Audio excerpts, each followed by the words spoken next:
我被卖到缅北搞诈骗，却不小心骗到了园区老大英国留学的儿子。我开了1000万大单，园区点礼炮庆祝，小少爷提着枪冲进园区，抵着我脑袋。谁他妈教你同时跟8个男人调情的？我吓得瑟瑟发抖，指了指旁边点鞭炮的男人，你爹，小少爷。所以是你让他玩弄我感情的。他爹。所以这1000万是骗的我儿子的。阴暗的地下室，我捧着手机跟屏幕里的男人极限拉扯，别联系我了，我要嫁人了。是不是我帮你把你爸公司的1000万补上，你就可以不用嫁给别人了？你把我当什么了？我就是出去卖都不会要你的钱。你宁愿要那个男人的钱，都不愿要我的，你什么意思？你和他不一样。少他妈骗我！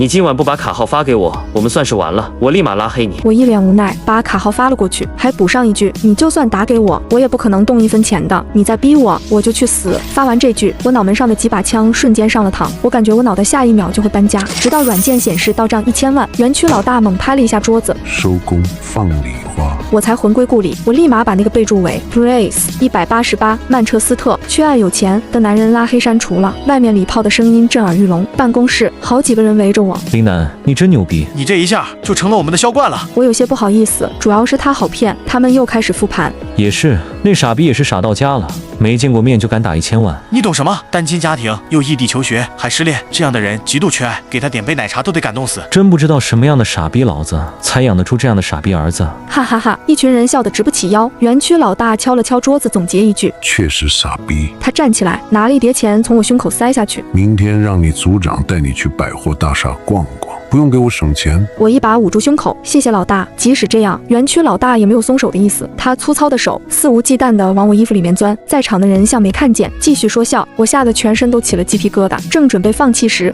老大，又一条大货上线了。组长冯爵拿着手机走过来，男人这才意犹未尽地把手从我衣服抽回去。等他们走后，我惊魂未定地提着蛋糕回地下室，刚打开门，一个扫帚就砸我脸上。龙国人骗龙国人，你良心都被狗吃了。我根本不在意，甚至还扯了扯唇角。有人要吃蛋糕吗？他们直接冲过来，狂扇我耳光。又一个人被你害得家破人亡，你还有心情吃蛋糕呢？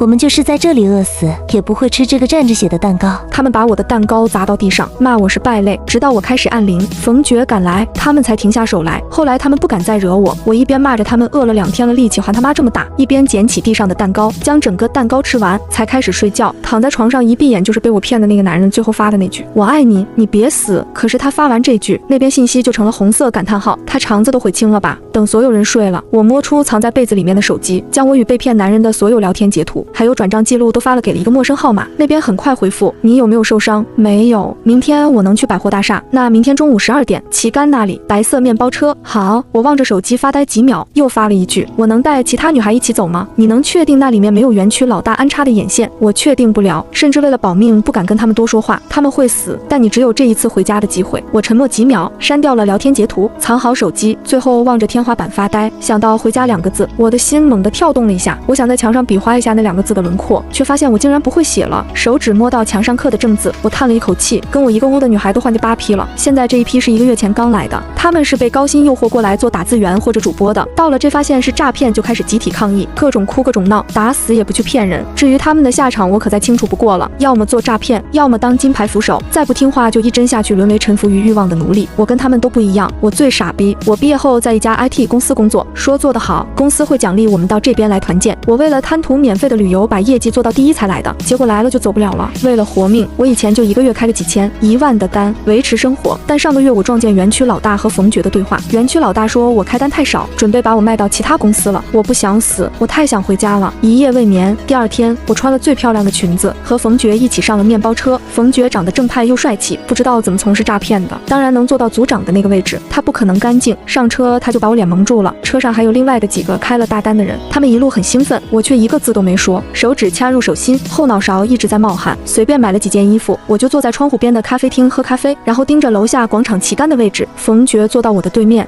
在看什么？我被吓了一大跳，楼下有个小孩拿着的冰激凌刚吃了一口就掉地上，被气哭了。你说搞不搞笑？他顺着我的目光看下去，警告我。不要单独走。我小时候也是冰激凌掉了，哭了3天。他还想说点什么，却突然接到一个电话。接电话的时候表情凝重，还瞟了我一眼，我心里咯噔一下，不知道为什么我有种不好的预感。我趁着他接电话，往旁边的一家内衣店走了。我胡乱的拿了几件内衣去到试衣间，刚进去我就把门反锁了，然后从胸前摸出手机给那个陌生号码发信息，能不能提前？好像出了什么事，那边一直没回复，我焦急万分。正在这时，门被敲响，冯爵在外面喊我。林楠，我们得走了。好，马上，我心都提到嗓子眼了，继续发信息，求求你，现在来接我。他们让我现在走。那边回复，车子还有半小时才到，半小时来不及了。我再怎么拖延，也不可能拖半小时。外面敲门声更大了一些。林楠，你在干什么？不出来我砸门了。我紧张的头皮发麻，我拉链拉不上了，你等我下。说着，我一边脱衣服一边等信息。那边回复，只有下次。我疯了，我爷爷奶奶撑不到下次了。刚发完，砰，门被撞开了。冯爵走进来，目光往我身上扫了几秒，又检查了一下试衣间，确定没有其他出口，才把衣服扔给我。把衣服穿上，我看着穿。在他进来之前，我已经脱光了，被男人盯着换真的很羞耻，但到了缅北就没有羞耻的余地。我虽然早就认命了，但还是不可避免的红了脸，害怕藏在衣服堆里的手机被发现。我整个过程都在发抖。他终于在我穿好内衣后开口，就这件黑色的吧，挺适合你。好，他终于背过身，等我穿完剩下的，拉着我走出试衣间。出来的时候，其他人已经在试衣间外面等着了，看着我和冯爵从试衣间一起出来，我的脸又那么红，都相互递着眼神，意味深长的笑。冯爵帮我付完款，一群人又往回赶。车上，冯爵突然说了一句：“知道什么该说，什么不该说吧。”一车人很默契地点点头，都是男人血气方刚，可以理解。组长，我们都懂的。冯爵没有解释，我更没心情解释。我盯着旗杆的位置始终没等来的白色面包车，整个人都丢了魂。刚回到园区，我就被园区老大拽着头发拖到办公室，他把我砸在桌子上。所以你骗的那1000万是我儿子的。我一头雾水，我不知道。他没告诉你他叫魏少渊？他只告诉我英文名叫 Brace。我伸手挡住他的拳头。你们教我的，做海外盘不能问中文名，显得不专业。我之所以活下来，是因为我是这里唯一过了英语6级的。我大学以500多分过了英语6级，我没想到有一天能用上，还是搞诈骗。魏老大愣了几秒，气得青筋暴起，对着我又是一个大逼斗。谁他妈这样教你的？我吓得发抖。冯爵，现在好了，我和冯爵都喜提一顿胖揍。至于为什么供出冯爵，我承认带了点私人恩怨，谁让他盯着我穿内衣？他不过是魏老大的一条狗，狗仗人势。我被揍得满脸是血，然后像条狗一样被扔回了地下室。后来才知道，钱是昨晚到手的，老大是今天知道的。他账户被儿子转走了1000万，他气得暴跳如雷。魏老大是斯文败类，杀人的时候脸上都保持着优雅。他如此失态，我还是第一次看到。说实话，有点爽。回到地下室，几个女孩对我一阵冷嘲热讽。昨天不是还风光无限吗？才1天就变丧家犬了。你不是很爱告状，很爱抱大腿吗？怎么不去舔你那个冯爵啦？你再去跟他睡一觉啊，他爽了，你又可以狗仗人势了。如果是平时，我都懒得理这几个人，但今天我实在是心情极差，所以我爬起来跟他们干架了。不出意料，我喜提第2顿胖揍，我蜷缩在床上，哭得眼泪鼻涕到处都是，好不狼狈。不是很能打吗？怎么哭的身子都在抖啊？我是在笑你们就这点力气，不是我吹。你们要是被老大打，抗不过3拳。被打还得意上了，你可真贱！你们等着吧，不出1周，老大又会重用我，而你们肯定会哭得比我还惨。我他妈疼的浑身上下只剩下嘴硬了。后来实在没力气跟他们对，我开始装聋作哑了。晚上我反复被噩梦惊醒，梦里我奶奶坐在院子里守着一个小女孩吃冰激凌，女孩冰激凌掉地上了，哇哇大哭。傻孩子，哭什么哭？明天让爷爷去镇上再给你买一个。爷爷也笑呵呵地走过来，买，爷爷的竹筐拿去镇上卖了就给你买。梦见自己小时候却在异国他乡，这不就是噩梦吗？我情绪有点崩，今天只差一点我就可以回家了。绝望将我包围，我从床垫下找出昨天冯爵让我扔掉的电话卡，插进去，熟练地输入了魏少渊的微信号，那边几乎是1秒通过，他一直显示正在输入中，最后却只发了一个问号过来。我没理，发了一个仅他可见的朋友圈，是一张脚踩在天台上的照片，配文字：我对不起太多人，永别了这个世界。他几乎秒发消息：你在哪里？确定他看到了，我立马拉黑，删了他，也删了那条朋友圈。处理好这一切，我把卡扒出来藏在了床垫下。园区电话卡1张骗1个人，到手了就毁掉，要是被发现还留着卡，脑袋就得搬家。但我不怕，我头铁。我被饿了3天，第3天的时候，冯爵说魏老大找我，我看着冯爵脚上缠着绷带，走路一瘸一拐，就知道他也没有比我好到哪里去。这都是他活该。去了办公室，魏老大面色凝重，听说是魏少渊在学校闹自杀，发现的时候吃了太多安眠药，被拉去洗胃才捡回来一条命。魏老大直接让人把他接了回来。你他妈到底跟他聊了什么？他就像魔怔了一样。我就按照之前内部资料上面的话术跟他聊的，我主打一个主动招供，先伪装失恋的小女生各个软件去勾搭有爱心的男生，勾搭上了对他嘘寒问暖一阵，给他点奶茶点外卖，晒各种自己买的名画，有意无意透露自己爸爸是富商，等他上头了立马完消失到他快忘记我了，又发个在他城市的定位给他，约到地点说想和他私奔，自己却被家里保镖带走了，反正不能跟他见面，然后再跟他诉苦自己婚姻被家族控制，自己很想死，想追求真爱和自由。再然后我用眼神问冯爵，后面的内容还适合说吗？我真怕魏老大当场就把我嘎了。谁让你停了？魏老大用枪指着我，然后为了进一步拉近关系，就跟他各种聊黄的异地不能解决的欲望都用文字解决，后面就是说家里破产资金有问题，我爸要把我嫁给死了老婆的糟老头子。魏老大听了，让冯爵把诈骗专用电脑搬过来，开始亲自翻阅我和魏少渊的聊天记录备份。当他翻到某一页的时候，不由得拧起眉。Brace， 宝宝今天穿的什么颜色？我 Nothing。Brace， 操，勾引谁？魏老大两眼一黑，整个空气突然安静，他干脆跳过又往下翻。我结束了吗 ？Honey， 感觉怎么样 ？Brace， 一行白鹭上青天，我看到这简直瞳孔地震。魏老大问：这是什么意思？我抢答：唐杜甫绝句中的一句诗。他瞪我一眼，你懂得挺多，技多不压身。滚！我滚了，滚回了地下室。不到半小时，冯爵又来接我，说我得换个地方了。换到哪？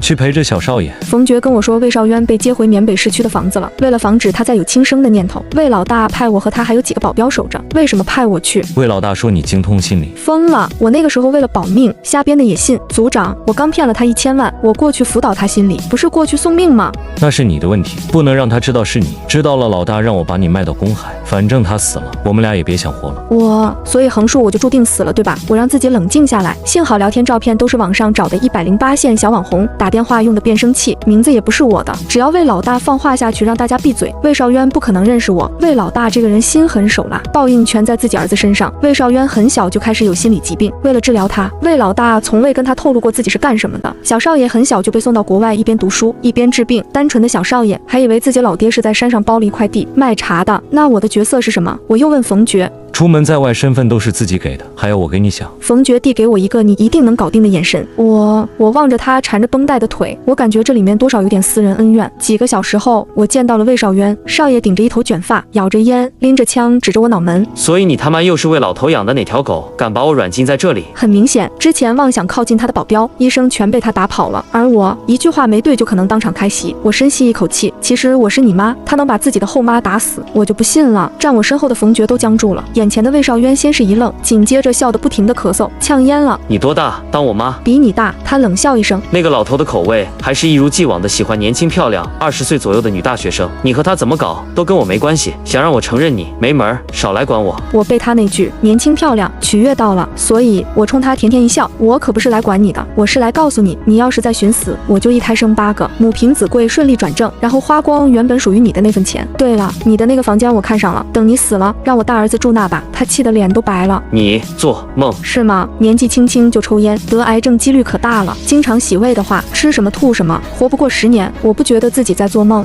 一个情妇，谁给你的胆子在我面前放肆？情妇完全羞辱不到我。我上前一步，夺过他唇上的烟，扔进了垃圾桶。抽烟的可不是好孩子。晚安。回到房间，我的腿都在抖。Brace 188，8块腹肌撑不起我。魏老大长得一副欠揍样，儿子倒是生得人模狗样的。冯爵过来敲我的门，第一句就是你胆子比我想象中更大。你会帮我吧？我和他现在可是绑在一条船上。他问我有没有什么计划，我说没有计划。他没再说其他的，一句话，只要魏少渊活着，我和他的命算是暂时保住了。临走的时候，他问了一嘴，你和他聊了1年，你真没见过他长什么样？打哈哈，可能发过照片吧，但我每天同时聊8个男人，我真记不住。搞诈骗的才不会把鸡蛋都放在一个篮子里。发过为什么没记录？我装傻，没有吗？是不是他撤回了？冯爵没再追问，意味深长地看我一眼，然后关上门。他走后，我却腿都吓软了，因为我不仅看过他照片，我还知道他叫魏少渊。我的工作从诈骗变成了恶毒小妈，每天寸步不离监视着魏少渊，看他吃了什么，做了什么，心情有哪些异常。他跟我作对，我完全不 care， 只要他不要去吃药、跳楼，就万事大吉。他从刚开始的抗拒，到几天后的对我视而不见，我们的关系已经升级为佛系道友。他玩他的手机，我盯他的腹肌，他看了一会，起身往房间走，我也跟上去。你每天这样跟着我不累吗？我刚好要去那边看看风景，谁跟着你了？好笑。去继子房间看风景，你自己不觉得更好笑吗？小妈，这还是他第一次喊我小妈，听起来一股子阴阳怪气，我鸡皮疙瘩都起来了，但不影响我继续跟着他。又一天早上，魏少渊待在厕所半天不出来，我敲门，他说在忙，可是忙了10分钟都还没出来，里面什么响动都没有，他不会又自杀了吧？我吓到了，疯狂喊他名字，魏少渊，魏少渊，你别做傻事，再不开门我撞门了。等我撞门进去，就看到了精彩的一幕，他满脸通红，右手真的在忙，他一脸无奈。他妈的，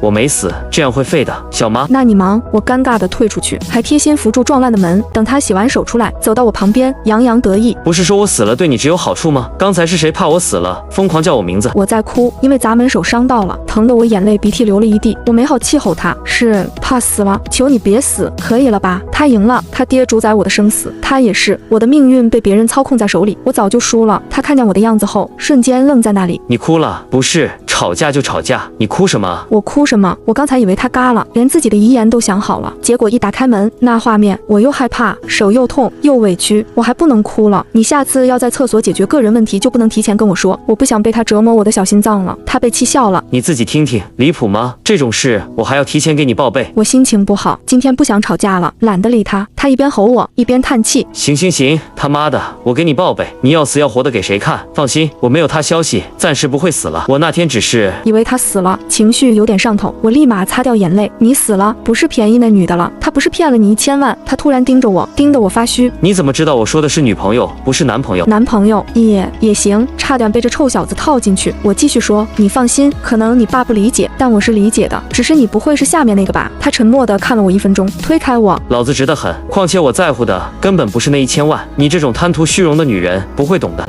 我愣了一下，跟上去聊聊。他不甩我，往楼上走。我觉得他没有死，这下他终于停了下来。他走到我身边，声音低哑。你怎么知道？我看到他眼眶红了，我怕我说我猜的，他直接把我嘎了。一个发朋友圈预告自己跳楼的人，怎么会真的跳？是我的话，真想死，尸体都风干了，都没人知道我死了。我话还没说完就被他拎起来，我感觉到了危险的气息。你到底是谁？你为什么知道他发了朋友圈？完了，嘴瓢，你爸跟我说的。他发的朋友圈就几秒就删了，这件事我没告诉过任何人。你到底是谁？他一拳打在我脸侧的墙上，我感觉下一拳他就会送我去西天。我有点吓到了，但我豁出去了。你都自杀了，你不会以为你爸不去警察局调你的聊天记录吧？就是因为你爸看到你的聊天记录，才让我来看着你的。他觉得你被骗了，怕你想不开。你觉得我那么蠢，我会信？我骗你干什么？我爸真能细心到去警察局调我的聊天记录，我和他就不会10几年都不说话了。他手掌滑到我脖子处，掐住。你说我爸看了聊天记录，那你说说看，都有些什么？真的不骗你，你爸那边还在问我一行白鹭上青天什么意思？他一愣，我感觉到了掐在我脖子上的手都僵住了，他的脸也由白变红。他妈的，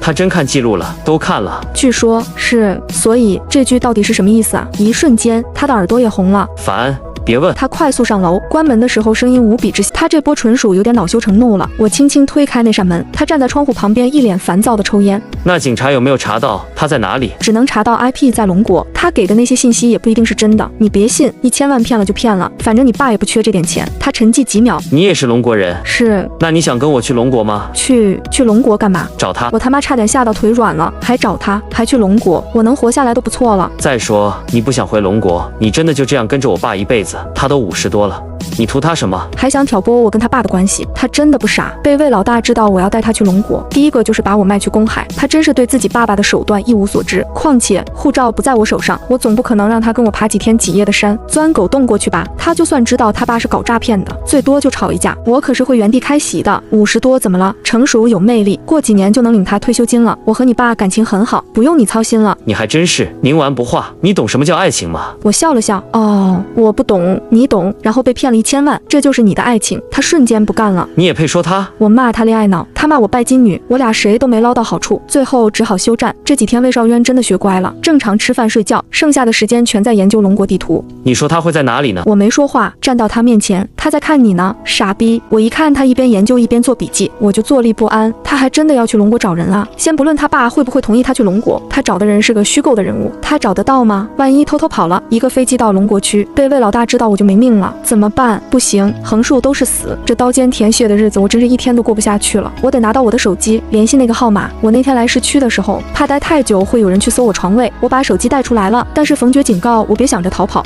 魏少渊那边10几个持枪保镖进去都是要搜身的，要搜身，搜到我手机那还得了，所以我借口买姨妈巾去了一趟百货大厦，把手机藏在了厕所水箱。我走到魏少渊面前，你想不想出去透透气？去哪儿？不是不让我出门吗？规定是死的，人是活的。你打电话跟你爸说你想去透透气，他不同意你就用死威胁他，他不就同意了？他盯着我，一脸震惊。有时候我真的搞不懂你是站在哪一方的。我刚开始我肯定是听你爸的，但我们半个月相处下来，我觉得我能理解你，你挺可怜的，人也挺不错。这半个月我们不都是在吵架，加深了母子感情，最终他还是跟他爸打电话要求出去了。魏老大终究是心疼儿子，竟然同意了。我跟他一起来到百货大厦，保镖也一起来的。冯爵最近有事被魏老大叫了回去，逛了一会我就借口去了厕所，拿到手机后我藏在衣服里去找魏少渊，他却搂着一个姑娘，哭得满脸泪痕。他把女孩拉到我跟前，我不用去龙国了，我女朋友来找我了。我看着眼前的女孩，我他妈直接傻了，她怎么长得跟我用来诈骗的照片一模一样？完了，碰到正主了。魏少渊马上就会发现诈骗的事了，那个女孩也会发现自己的照片被拿来搞诈骗了，他俩可能会去报警。接下来我的脑袋该搬家了。就在我紧张的头皮发麻的时候，那女孩突然冲我笑了笑。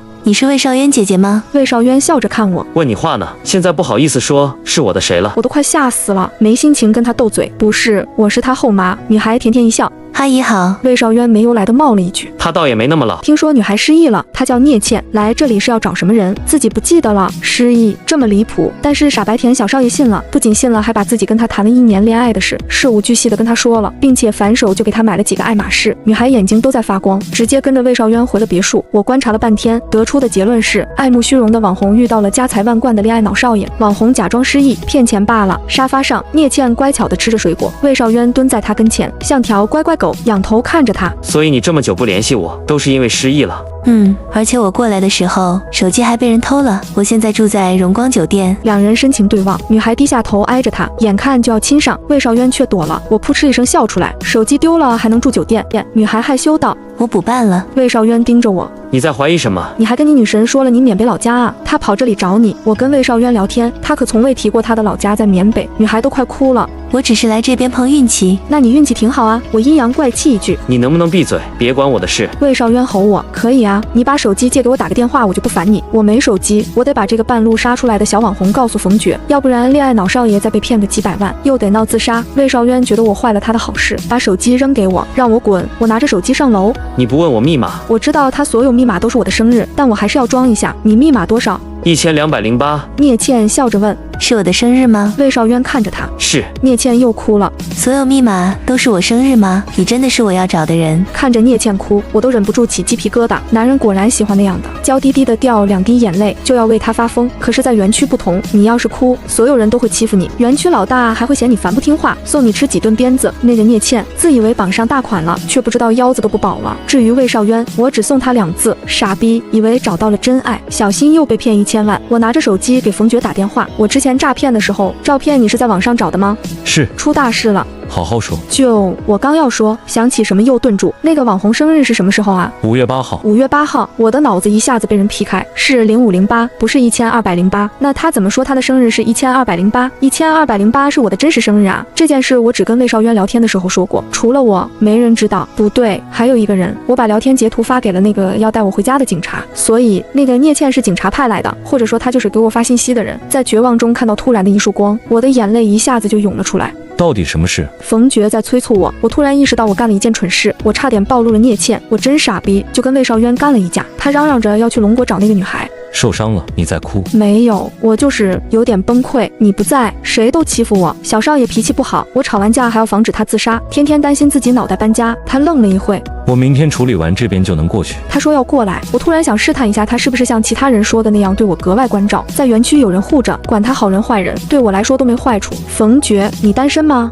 想说什么？我觉得你挺不错，在这边除了你，没人关心我。他一直沉默，听完只冷冰冰来了一句：挂了。我下次还能给你打电话吗？你不要命了？他压低嗓音警告我。我终于挂了电话。挂完电话，我惊魂未定地靠在墙上。这件事总算过去，我差点断送了唯一的回家的机会。我把手机拿下去的时候，聂倩和魏少渊在下棋，看着我靠近。魏少渊下意识护住聂倩，我真觉得他这个动作幼稚的可爱，我还能把他心爱的女人吃了不成？跟谁打电话？该不会再给我爸通风报信吧？我想他了，给他打不正常。放心，我没那么无聊，还通风报信。魏少渊突然扔了棋子，没心情下棋了。搞不懂他有什么好的，说了也没关系。再拦着我谈恋爱，我就跟他去龙国，一辈子不回来。看着他为爱发疯的样子，我就觉得好笑。你会几句中文啊 ？Please， 天天嚷着去龙国，预想中的吵架没有？魏少渊突然盯着我，你怎么知道我英文名？你爸说的。我爸小学毕业，他不会英文。服了，我怎么次次都把自己套进去？正在我紧张的绞尽脑汁找不的时候，骗你的！我这才松了一口气，骂了一句神经病。我跑回自己房间，拿出那个偷偷藏的手机，开始给那个陌生号码发信息：是你吗？聂倩。等到半夜都没人回我消息，我睡不着，起来在屋子里面转，就看到一个身影溜进了书房。这间书房是魏老大的，来的时候就一直锁着，没人敢进去。我轻轻掀开一条缝，就看到了聂倩蹲在保险箱面前。她胆子真大，要我帮忙吗？我站在她身后，居高临下看着她。她抬头的瞬间，从衣服里拿出一把匕首，直接在我脚上划了一刀，趁我疼痛的时候又将我制服，最后那把刀架在了我脖子上。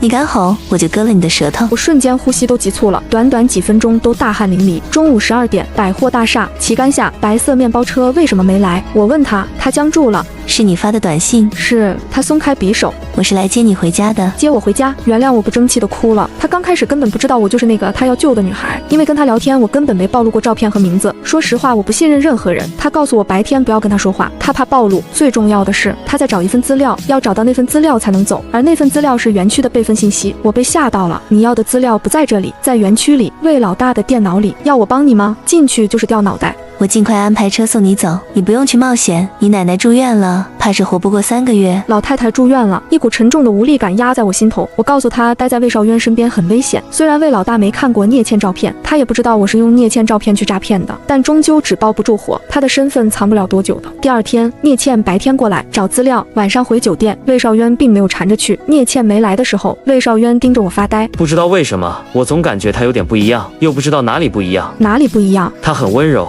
很文静，很漂亮。少来秀恩爱，妈的，最烦得了便宜还卖乖的人。可是他跟我网上聊天的时候，明明野的不行。我心里咯噔一下，打着哈哈，网恋奔现是这样，有什么好怀疑的？网上没皮没脸的，见了面肯定要矜持一点。魏少渊盯着我，忽然笑了。可是你为什么不害羞？我都被你看光了，你却脸不红心不跳。有的时候我反而觉得你更像他，更有感觉。我手上的水杯都下掉了，他到底在说什么？你是不是有受虐倾向啊？我们俩天天吵架，你还对我吵出感觉了不成？他懊恼地踢了一脚沙发。我自己都不知道。你真的有病！我骂了他一句就走了，可是他却总是盯着我，盯得我浑身发毛，看我的表情也越来越奇怪。你不觉得你自己也有问题吗？你不是说我会被聂倩再骗1000万吗？为什么现在你跟他关系还挺好了，还站在他那边了？因为我觉得你被骗是活该，他骗了说不定还分我500万，我就差当面骂他傻逼了。他还在笑，笑着笑着又叹了一口气。你怎么这么喜欢钱啊？我懒得理他。聂倩一来，我就偷偷告诉他我受不了了，什么时候送我走？那个魏少渊开始怀疑了。我来就是告诉你的，下午我约你去逛街，然后车子会在百货大厦以前那个地方等着，我把它拖住，你就上车。好。接下来的几个小时，我度日如年。眼看就要出发的时候，冯爵来了，不仅他一个人来的，还有几个拿着枪的。他让我回去，我没办法通知聂倩，又一次计划被打乱，一种深深的无力感在我胸口蔓延。车上冯爵好几次看着我欲言又止，发生了什么事他不说，你能不能让我有点准备？想活命就别跟我说话。我这才看到车上多了几个拿着枪的我没见过的人。出了市区，他照例给我戴上头套，戴头套的时候，他才在我耳边小声说了一句：园区出了内鬼。我被吓到了，我第一反应就是我一路忐忑，回到园区第一件事就是跑回地下室找我的那张没扔的电话卡。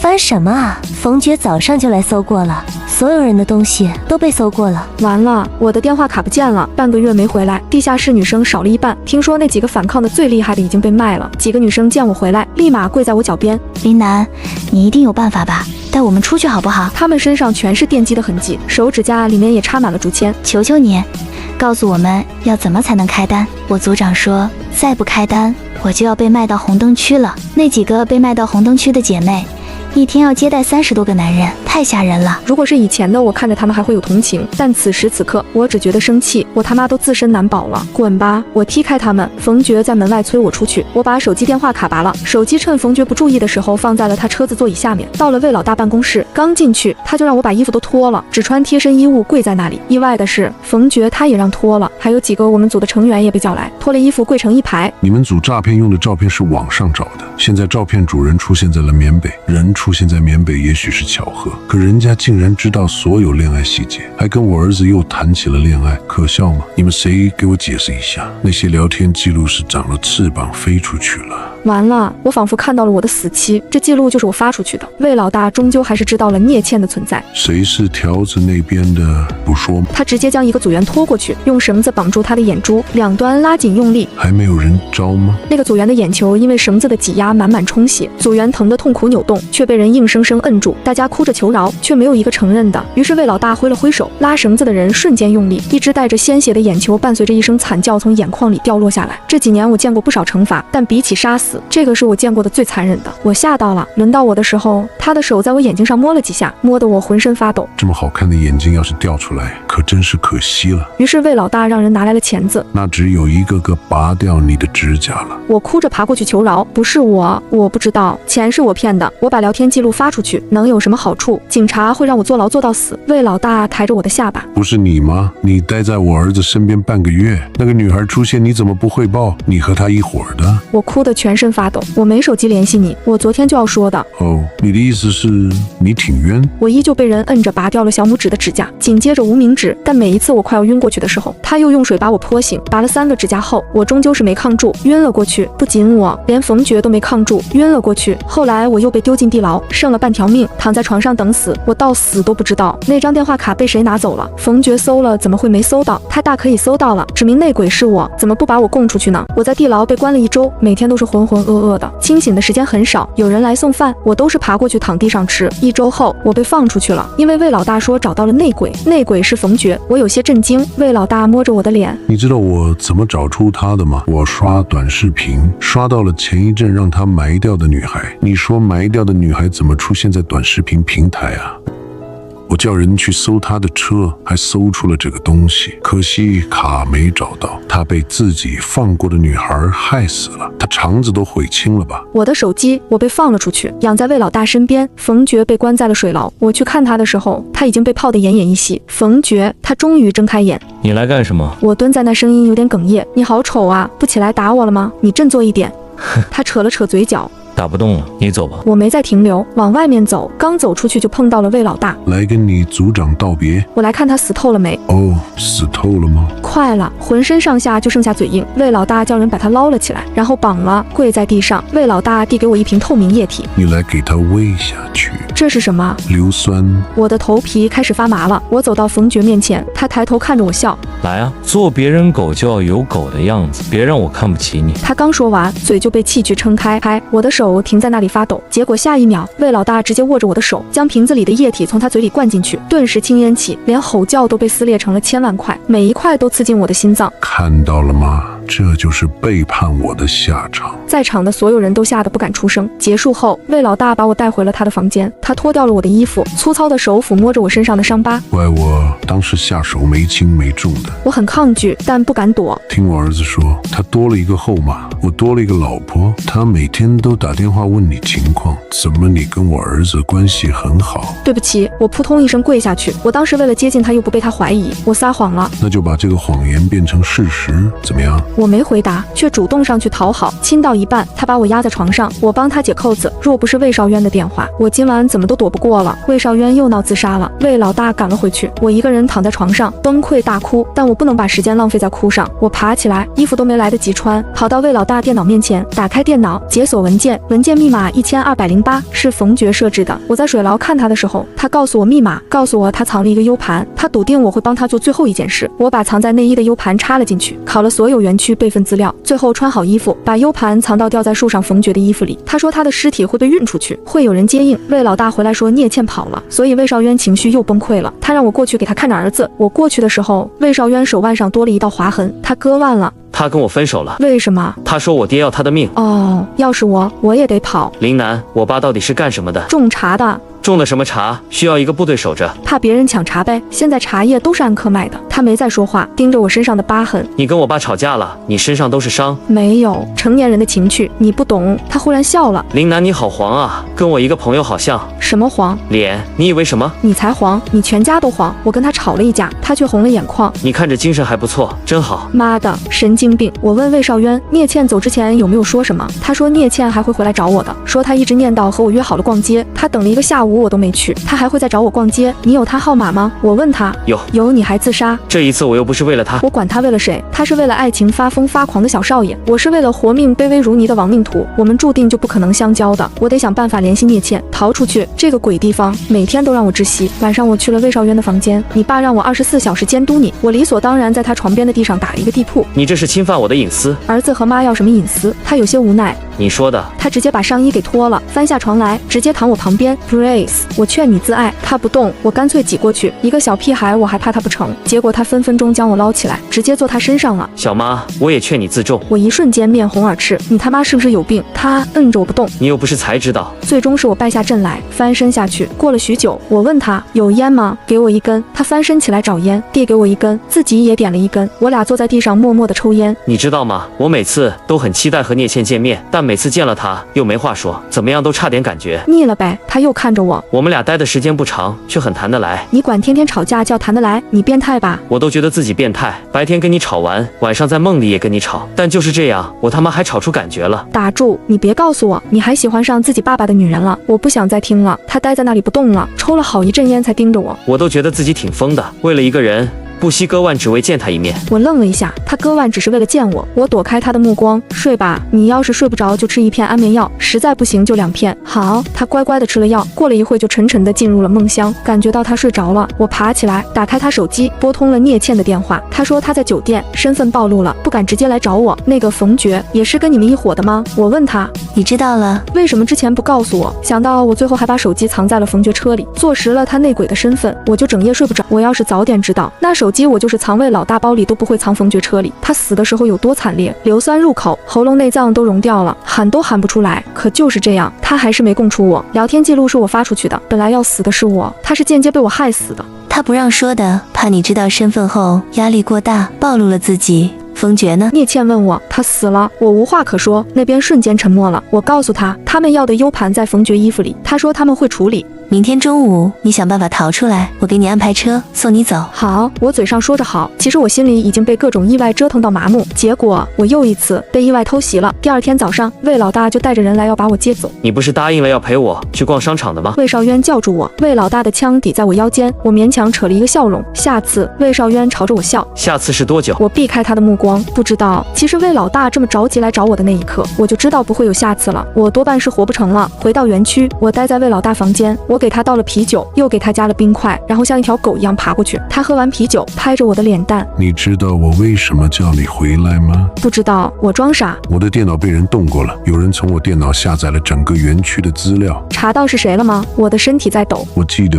我的房间只有一个人进来过，那个人就是你，说吧，藏哪儿了？我不知道你在说什么。还装？他站起来，把我扔在床上，刚要压上来。你给我放了什么东西？他整个人开始一边说话一边笑，最后直直的倒了下去。我往冰块里放了20颗安眠药而已，那安眠药还是从他儿子那里偷来的。我从桌面上抽出一支笔，然后跪在他身体两侧，双手举着，用尽我最大的力气往他心脏扎去。可是刚插进去一些，他就开始挣扎。我抬起手，没有犹豫，开始插第2次。正在这时，我的脑门上多了一把枪，我的动作停在那里，一抬头就看到了魏少渊，他用枪指着我的头，让我从他父亲身上下来。魏老大整个人又痛又晕，但是在看到自己儿子后也震惊万分。少渊，别叫我名字，我觉得恶心。你听我解释。解释什么？解释为什么茶园变成了诈骗园区，还是解释为了制造一个精心的骗局，结果骗到了自己儿子？所以是你教他同时跟8个男人调情的。魏老大勉强撑着爬起来。你听爸爸解释，这一切都是为了你儿子，你做的对，把他杀了，就是他骗了你1000万，你别心软，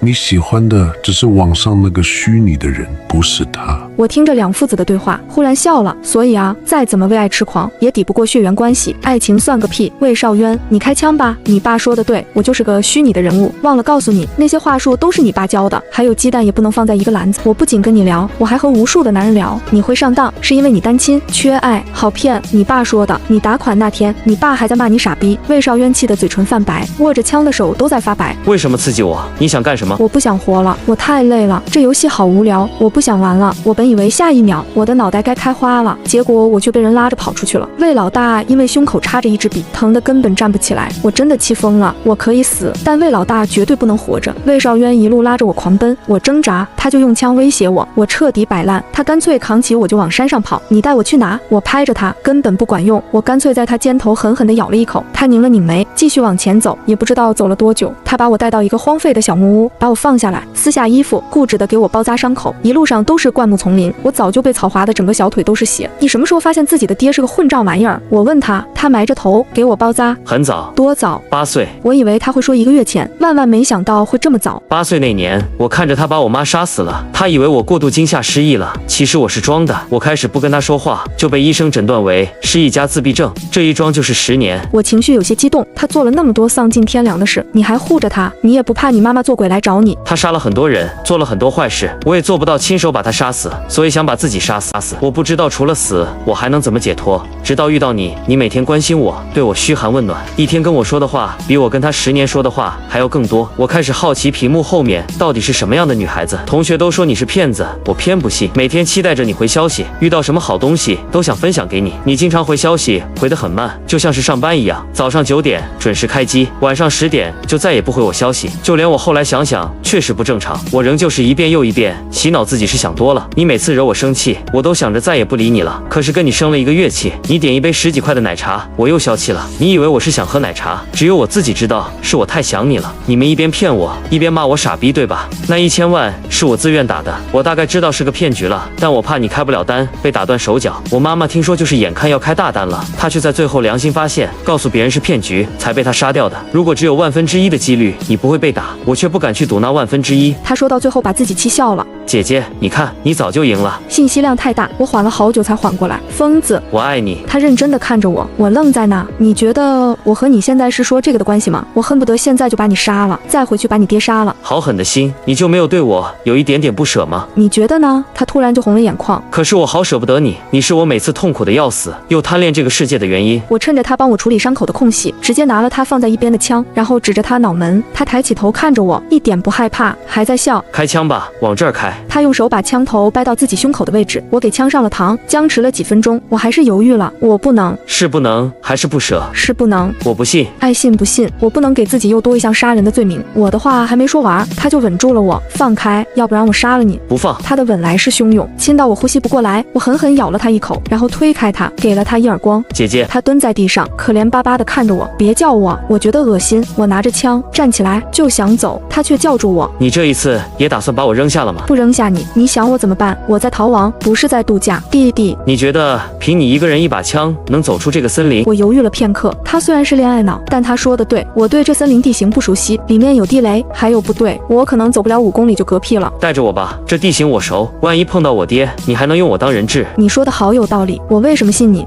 现在这里就我一个人，除了信我，你还能信谁？他顿了一下，你真以为你当时杀了我爸就能逃出园区？他的副手那些军区大佬分分钟杀了你，还能名正言顺坐上我爸的位置。他说的没错，杀了他爸我的确逃不出。他拉着我往外跑，没人敢拦，也是因为他爸是园区老大，别人忌惮他几分。10分钟后，我用他的鞋带把他手绑了，牵着绳子往前走。他对森林真的很熟悉，让我都好奇他是不是来过。没来过，研究了好久。什么时候？看龙国地图的时候，顺便。他一路上都在跟我瞎聊。龙国好玩吗？你能带我去龙国吗？龙国不欢迎你。可是我好想去看看你生活的地方。你做梦吧，我们在森林里转悠了4、5个小时，走得精疲力尽。姐姐，你真的没有喜欢过我吗？你真的烦不烦？问了一路了，我都累死了，崩溃了。他哪来的精神？你不回答就代表默认了。我瞪了他一眼，不想理了。姐姐，我好高兴你终于承认喜欢我了。我站起来直接远离他，往这边走。他提醒我，你刚才不是说的这个方向？我可能记错了。于是我跟他换了个方向，没到10分钟就走出了森林，来到河边。魏少渊，你在耍我？我突然意识到，在森林里转悠4、5个小时，是因为被耍了。换个方向，其实这条河就在眼前。没耍你，必须要凌晨5点才能渡河。为什么？他指了指不远处的一处持枪的园区保安。你是说凌晨5点他们换班，人最少？他盯着我，忽然笑了。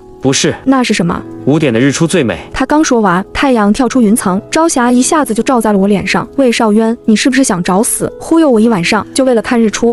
姐姐，你好美，我的女孩与朝阳同在。他说完，吻了我侧脸的朝阳，于是朝阳的光从我的脸上跑到了他的脸上。我看过一本书，书里说，太阳出现的那一刻，接吻的情人一辈子都不会走散。姐姐，我们不会走散了。他笑了，笑得那样甜。我本来想骂他，但是朝阳确实太美了，我要是说出那些脏话都不合时宜，懒得跟他扯。我马上就要逃走了。5点20换班，姐姐再跟我待20分钟吧。于是我俩躲在河边的灌木丛里，看了20分钟日出。如果是你8岁的时候遇到那种事，你会怎么办？他问我，那当然。我本来想说把爸爸杀了，可是我一回头看到他哭了。你别问我，我爸妈从小就不要了，我一直跟着爷爷奶奶。这个问题我真的回答不了。对不起，让你遇到我和我爸这2个烂人，我替我爸向你道歉。我不会原谅。我知道。我顿了一会，对他说，你从头到尾没有参与犯罪，你去警察局自首，看怎么处理。我觉得不会太严重，好好读书，好好做人，替你爸多做善事。是吗？那我好好读书，以后可以去龙国找你吗？找我？怎么可能？我永远不会见他了，我永远无法原谅他爸爸，所以他就成了我黑名单的一个。你别来，你虽然没参与犯罪，你纵容你爹犯罪，光凭这一点，我就永远不可能原谅你。他情绪很低落。好，我问他什么时候发现我就是那个诈骗他的人，他说很早就怀疑，遇到聂倩后才确认。